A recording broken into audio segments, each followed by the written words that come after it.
Now we will do some standings. And so we will go ahead first into our Wuji stance, or the bear stance. And so with our body upright, we are going to keep looking ahead and bend the knees until we feel the thighs starting to work. We will then drop the hips in the back, letting the tailbone come forward, trying to get the bottom of the curve out of the back. We're going to drop the chest to try to get the curve out of the top of the back.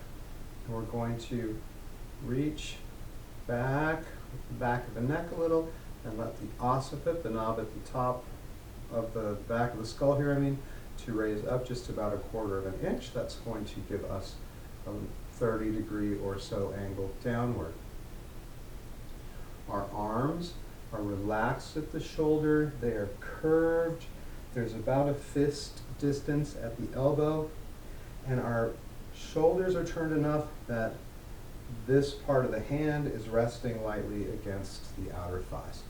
And so what I'm going to do is, for this standing, I will set a timer for 2 minutes, and then we will do another standing that'll be 2 minutes with a little break in between. But if you would like to do a longer standing, you are welcome to. You can pause and set your own timer or whatever makes sense for you. But so this is going to be on a 2-minute timer.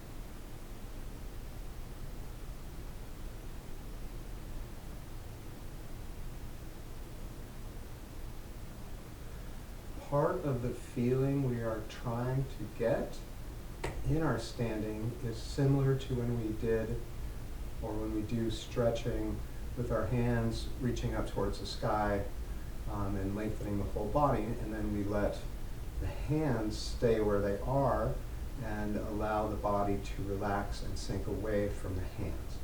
And so we are doing that same kind of process here, where we are leaving the occiput, that knob at the back of the head, and the C5, which is the largest bulgy vertebrae here at the top of your torso, kind of base of your neck. We're trying to leave both of those in place and then let everything else relax down into the floor away from them.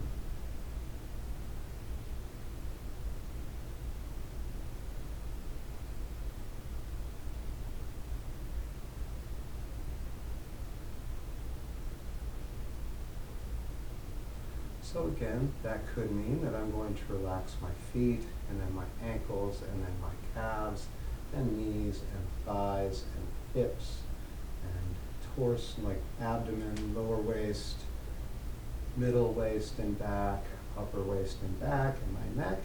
Or I might start up at the top and relax up around the shoulders, letting them sink, letting my upper spine sink, and relaxing all of the muscles and joints on the way down to the feet while leaving the body here in position. And so I went a little bit longer than 2 minutes because I was talking. That's okay. That was about 2 minutes and 40 seconds. We will go ahead and break out of that. If you want to move anything for a second, go ahead. And so now we're going to do a second posture. We are going to do the cross arms position. I'm going to set this slightly longer because we will have a transition from our first stance, the Wuji stance, into the second stance, the cross arms stance. So go ahead and find your Wuji position. Remember, shoulder width apart, feet pointed forward as best you can. Sink until the thighs have the weight dropping the back of the pelvis and slightly lifting the front so that that tailbone is trying to point forward. We are letting the chest fall, but we're letting the C5 rise and the occiput rise. So we are here, we are in our bear stance. We'll just take a second to get into that, take a breath. And then we are going to, while releasing our breath, or releasing a breath, we're going to relax and let our hips sink just about a ½ inch. We're letting the shoulders relax and the elbows relax so that the hands float up. We are looking for them to be crossed lightly at the pulse point. We have a little more than a fist from the ribs to the elbow there. Our hands are at about sternum height. And I'm just going to bend forward a second to show that we're also trying to feel a little bit of a hint of roundness. So as my arm is rounded here and then into my back, and by lifting that C5, that kind of gets the backbone pressed back to make this whole thing kind of a circular-ish or ovular shape. Ovular. Anyway.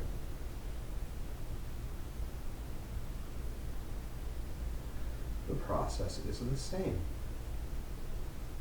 We are starting at the feet and relaxing everything on the way up, or we are starting at the top, the head, or the shoulders, and relaxing everything down. In general, we want to feel kind of a feeling of lift or rise or floating, rising in the spine while the muscles around it are relaxing, and a feeling of just relaxation down the front of the body. So sort of a relaxing rise through the back, relaxing sinking down the front.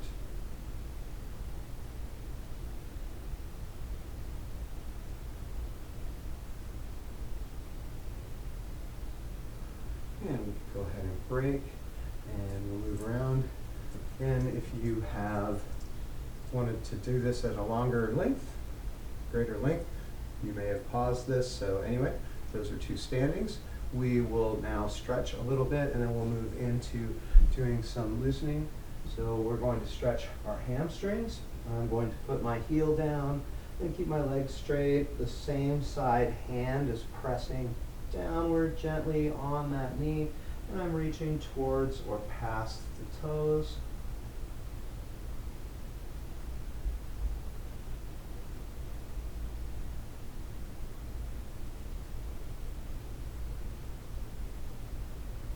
Trade sides. So just turn both of the feet, heel down, same side hand above the knee, reaching for the toes or past.